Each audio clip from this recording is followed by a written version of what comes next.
del Aragonés de tramos de tierra, como os dijimos el jueves pasado, y se preveía el asalto al liderato por parte de Fortuño o de Juanma Agoiz. El oscense, Fortuño, se llevó el gato al agua y la ausencia del líder provisional, José María San José, nos privó de una bonita lucha.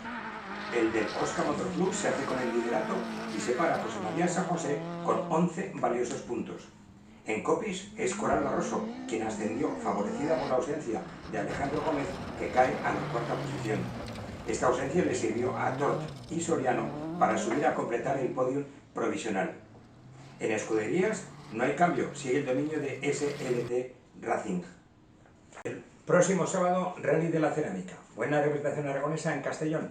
El actual líder del campeonato, Adrián Lecha, con Belén Maniega en el Fiesta N5.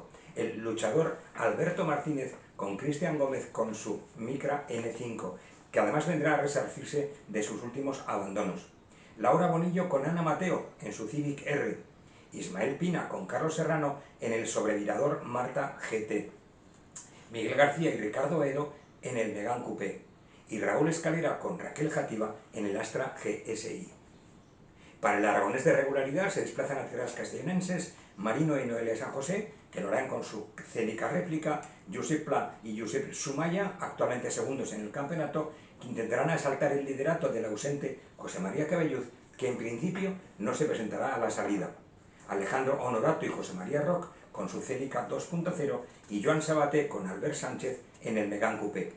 Una 33 edición del Rally de la Cerámica que organiza el Rally Club Costa de Azahar y que saldrá de Alcora a las 8 de la mañana del sábado para recorrer 360 kilómetros, de los cuales 116 serán bajo el crono.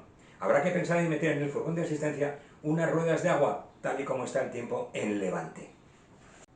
En campeonatos tenéis la situación actual de los rallies de tramos de tierra y la peli El Pacto, una bélica sobre Afganistán. Nos vemos el jueves. Un abrazo.